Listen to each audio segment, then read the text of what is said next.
Então, vamos lá no Evangelho, depois a gente volta na segunda leitura. Então, o Evangelho, Mateus 4, de 12 a 23, a gente vai entender agora como é que essa luz brilhou ali nas trevas. Tá? Então, ele coloca aqui, o Senhor esteja convosco, ele está no meio de nós, né? Ao saber que João Batista, tinha sido preso, Jesus voltou para a Galileia. Está aí. Então, João Batista era o precursor. A partir do momento que João Batista foi preso, então Jesus agora vai começar a sua missão, porque encerrou a missão de João Batista. João Batista veio para anunciar Jesus. Jesus chegou, então João é preso. Jesus vai começar o seu trabalho. Deixou Nazaré e foi morar em Cafarnaum. Cafarnaum, a cidade de Pedro, na Galileia. Aliás, margem do Mar da Galileia. Podemos colocar aí uns 10, 20 quilômetros de Nazaré, tá? Que fica às margens do Mar da Galileia, no território de Zabulon e de Neftali. Olha aí. Ele foi morar lá nos territórios de Zabulon, que o profeta tinha dito. Lá na primeira leitura, Zabulon e Neftali, terra dos pagãos, né? Uma luz brilhou para vocês. Para se cumprir o que foi dito pelo profeta Isaías. E aí São Mateus, ele, como ele era judeu, e o evangelho dele ele escreveu principalmente para os judeus convertidos ao cristianismo, para mostrar a eles que de fato Jesus era o Redentor. Então, São Mateus cita muito o Antigo Testamento, para mostrar aos judeus convertidos que Jesus realmente é o Cristo anunciado lá pelos profetas. Então ele coloca, né? Então ele diz aqui, no território de Zabulon e de Neftali, para se cumprir o que foi dito pelo profeta Isaías, terra de Zabulon, terra de Neftali, caminho do mar, região do outro lado do Rio Jordão, Galileia dos pagãos. Olha, Galileia dos pagãos, né? Aqueles pagãos que vieram lá da Síria. Então, você está vendo que São Mateus está citando a primeira leitura de Isaías, que nós acabamos de ver, né? O povo que vivia nas trevas viu uma grande luz, a luz que é Jesus. E para os que viviam na região escura da morte, brilhou uma luz. Então, daí em diante, Jesus começou a pregar dizendo, convertei-vos, porque o reino dos céus está próximo. Então, ali, na Zabulon e na Neftali, ali na região da Galileia, a Galileia dos pagãos, misturado com os judeus, praticando a idolatria, ali Jesus começa a pregar o reino de Deus. Ele veio trazer o reino de Deus. Não aquele reino nacionalista que os judeus esperavam, que eu já falei aqui muitas vezes, naquela mentalidade, né? Porque estavam sob o jugo romano, interpretaram errado os profetas, achando que o Messias que viria seria um Messias assim, libertador, político. Não.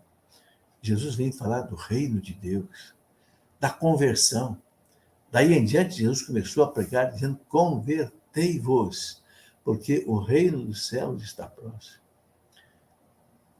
Ele não vem trazer um reino de Deus político, social, vem trazer o reino interior. Convertei-vos. Do quê? A gente se converte do quê? Dos pecados. Tá certo? Quando Jesus andava, aí o São Mateus continua contando como é que ele vai começar todo o seu trabalho ali na Galileia, às margens do mar da Galileia. Quando Jesus andava à beira do mar da Galileia, ele viu dois irmãos, Simão, depois chamado Pedro, e seu irmão André. Estavam lançando a rede ao mar, pois eram pescadores. Jesus disse a eles, segui-me e eu farei de vós pescadores de homens. Eles imediatamente deixaram as redes e o seguiram. Caminhando um pouco mais, Jesus viu outros dois irmãos, Tiago, filho de Zebedeu, é São Tiago maior, que tem também São Tiago menor, né? E seu irmão João, São João Evangelista, estavam na barca com seu pai Zebedeu, consertando as redes. Jesus os chamou. Eles imediatamente deixaram a barca e o pai e o seguiram. Jesus andava por toda a Galileia, ensinando em suas sinagogas. Peraí, ele chama os discípulos e agora ele vai passar por todas as sinagogas ali da Galiléia. Ele começa ali na Zabulon e na Neftali, né? Ensinando, pregando o evangelho do reino e curando todo tipo de doença e enfermidade do povo. Bom, aqui a gente precisa explicar algumas coisas.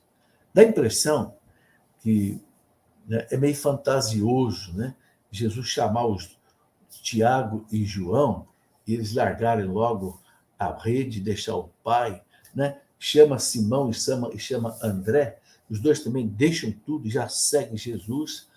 São Tomás de Aquino, uma autoridade dele, explica assim, não foi bem assim, né? Assim, de maneira tão instantânea. Não foi bem assim. É que os evangelistas, eles escreveram de maneira muito resumida, muito sucinta, porque no tempo deles não era fácil escrever, era coisa difícil, né? Então, eles escreveram assim, bem resumidamente, né? São Tomás de Aquino, com a sabedoria dele, a experiência dele, fala que Jesus pregou durante 3 anos. Então, ele começou todo o seu trabalho, né? E aos poucos os discípulos foram conhecendo ele. Por exemplo, Santo André e São João Evangelista já eram discípulos de João Batista. Como é que a gente sabe disso? Lá no Evangelho de São João, capítulo 1, versículo 40, a gente vê André, discípulo de João Batista, chama Pedro para conhecer Jesus. Por quê? Porque João Batista tinha anunciado para os seus discípulos, e André estava no meio, tinha anunciado para os seus discípulos, ele é o Cordeiro de Deus que tira o pecado do mundo. Então, André, irmão de Simão Pedro, vai dizer, Simão, achamos o Messias, é Jesus de Nazaré. Por que André disse? Porque João Batista anunciou, é ele o Cordeiro de Deus, não sou eu. É ele o Messias, não sou eu. Né? Depois, numa outra passagem, a gente vê, né, que eles chegaram perto de Jesus e perguntaram para Jesus, onde é que o senhor mora? Né? E Jesus disse o que para os dois? Vem e vê. E o evangelista fala que eles passaram o dia com Jesus. Então, vejam bem, é preciso entender o seguinte, os apóstolos foram conhecendo Jesus aos poucos. O próprio São Mateus, quando São Mateus fala que ele estava em Cafarnaum, cobrando impostos do povo, lá no seu telônio, né, na banca lá de impostos. Jesus chamou, o evangelista fala que ele largou tudo e seguiu Jesus. A gente não precisa pensar que ele largou a banca lá, abandonou lá, até para o pessoal pegar o dinheiro que já estava ali. Não foi assim. Mateus morava em Cafarnaum, trabalhava em Cafarnaum. Jesus fez muitos milagres em Cafarnaum. Certamente Mateus já tinha ouvido as pregações, os milagres. Certamente Mateus já estava mexido. E Jesus o chama. Esse deixou imediatamente as redes, ou deixou imediatamente a mesa de seguir Jesus. Como é que São Tomás de Aquino explica? Tomou definitivamente uma decisão. Eu vou agora seguir o mestre. Depois que o conheceu, depois que esteve lá com ele, né? São Tomás de Aquino chega a dizer que quando Jesus fez o primeiro milagre nas bodas de Caná, ainda não eram os 12 discípulos, eram discípulos, ou seja, seguiam Jesus já, mas não tinham ainda tomado uma decisão definitiva de seguir Jesus como apóstolos. Bom, são reflexões do grande São Tomás de Aquino. Eu coloco isso aqui, não é da minha cabeça, né? Porque às vezes a gente fica pensando, nossa, mas deixaram tudo, abandonaram o pai, Zebedeu, largaram as redes lá na praia. Não. Tanto assim, veja uma coisa interessante. Tanto assim, que quando Jesus morreu, o que eles foram fazer? Voltar a pescar. Jesus ressuscitado não apareceu para eles no mar lá da Galileia. O que eles estavam fazendo? Estavam pescando.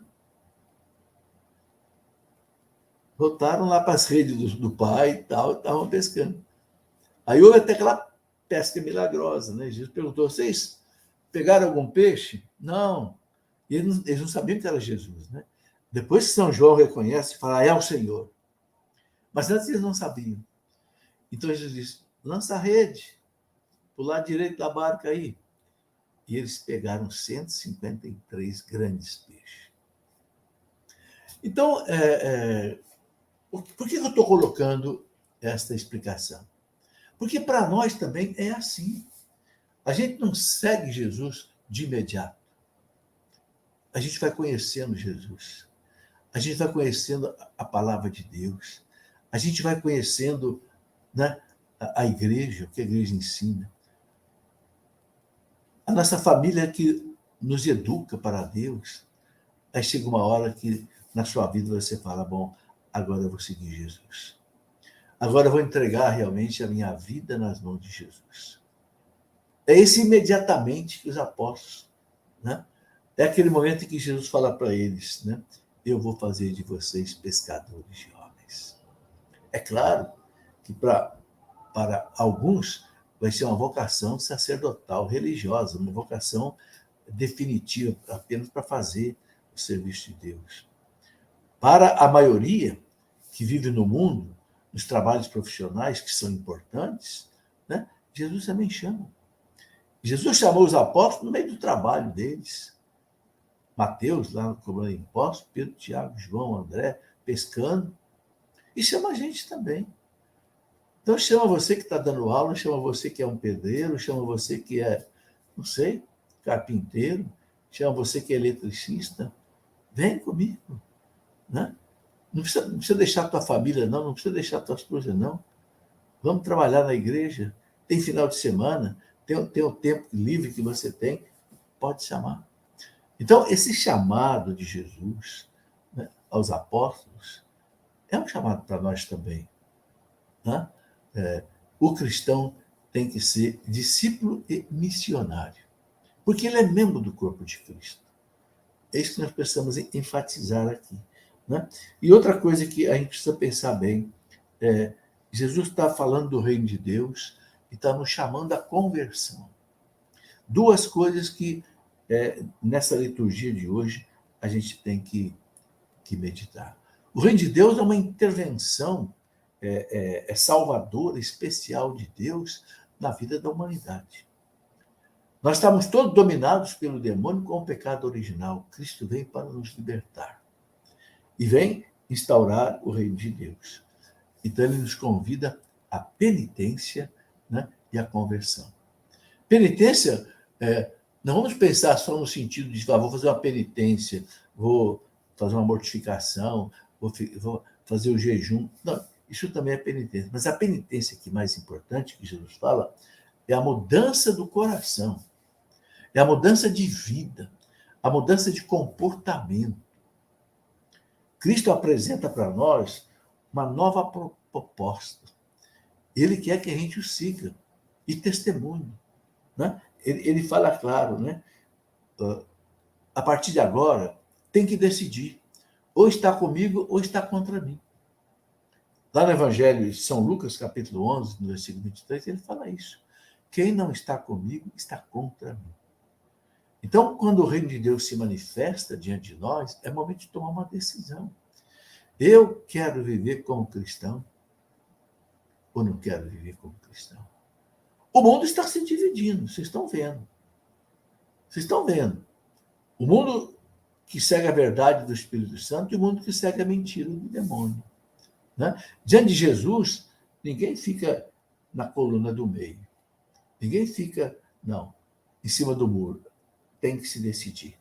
Né?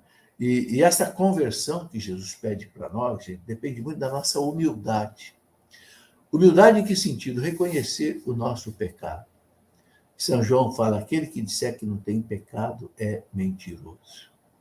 Temos pecado. Vamos reconhecer os nossos pecados. Né?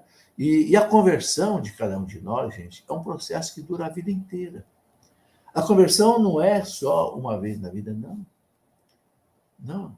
Eu estou com 73 anos de idade, todo dia eu faço meu exame de consciência. Na missa, principalmente, antes de começar a missa penitencial. O que eu preciso mudar? E tem coisas, se você examina, por exemplo, os pecados capitais, soberba, ganância, luxúria, gula, ira, inveja, preguiça, outras coisas, maledicência, respeito humano, egoísmo, pecado de omissão. Assim, o que tem? Nós temos.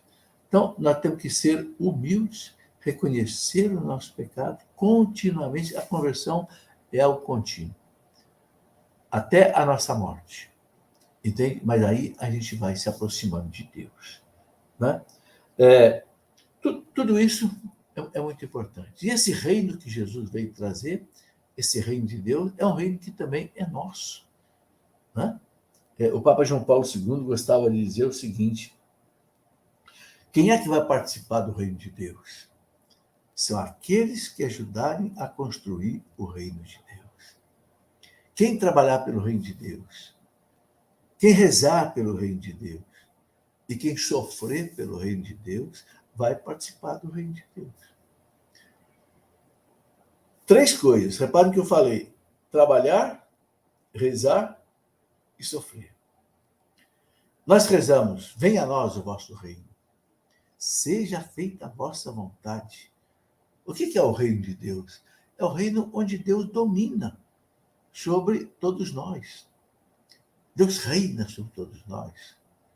Então, isso é o reino de Deus. Então, trabalhar pelo reino de Deus. Trabalhar onde? Trabalhar na igreja, trabalhar nas pastorais, trabalhar no serviço de evangelização, nas catequeses, no apostolado, trabalhar. Não foi o que Jesus fez, tanto andando pelas cidades todas das sinagogas da Galileia? Depois, rezar pelo reino de Deus. Venha a nós o vosso reino. Clamar a Deus para que esse reino venha. Pedir perdão, né, pelos pecados do povo para que o reino venha. E terceiro também, sofrer pelo reino de Deus. Foi o que Jesus fez.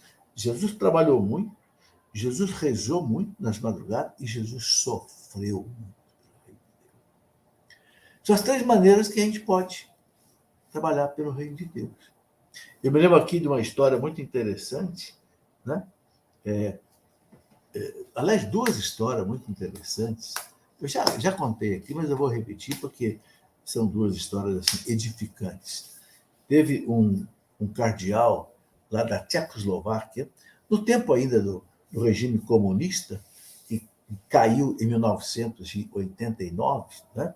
Desabou a União das Repúblicas Socialistas Soviéticas, inclusive a antiga Tchecoslováquia foi dividida em Sérvia e Herzegovina, né? E ali teve um cardeal que ficou preso muito tempo, né? Cardeal František Tomášek. E quando ele foi solto, né? O comunismo terminou ali na Tchecoslováquia. Quando ele foi solto, um repórter perguntou para ele: cardeal, o senhor não se sente frustrado, né, de ficar aí 20 anos preso? O senhor é um príncipe da igreja, um cardeal. A resposta dele foi a seguinte: meu amigo, quem trabalha pela igreja faz muito. Quem reza faz mais ainda. Mas quem sofre faz tudo. Foi o que eu pude fazer. Sofrer pela igreja 20 anos. Depois tem a história de um grande, que chegou a cardeal também, Van Thuan. Van Thuan foi lá do Vietnã. Ficou preso 13 anos. 13 anos, inclusive numa solitária. Ele precisava, às vezes, a solitária, não sei se vocês sabem o que é uma prisãozinha, assim, de quase que nada. É como que um quartinho de 2 por 2, não é? Ele disse que, às vezes, para ele não morrer de falta de ar, ele tinha que deitar no chão e respirar pelo vãozinho da porta, entre a porta e o chão. E ele celebrava a missa, ele tinha conseguido lá um pouquinho de vinho, E o pão que ele recebia, ele celebrava a missa com uma gota de vinho na mão. Era o cálice dele. Vantuan. Ele ainda era bispo. Depois que ele foi solto, né, o Papa o fez cardeal. Faleceu há pouco tempo. Né? Então, é isso. Pessoas que sofreram pelo reino de Deus. Né? Teve um outro bispo, né? Eu não me lembro agora o nome dele, que ficou preso 30 anos nos cárceres comunistas da China. E quando ele foi solto, também um repórter perguntou para ele, ele falou, olha, eu fiquei preso 30 anos. Se eu tivesse que ser preso de novo, eu voltaria para a cadeia por amor da igreja, por amor do reino de Deus. São histórias fantásticas que a gente encontra, sem falar dos mártires todos que deram a vida aí pela igreja. Então, esse reino que Jesus veio inaugurar é um reino que também é nosso. Né? Tem uma oração da Santa Missa que fala isso. Né? O reino que também é nosso.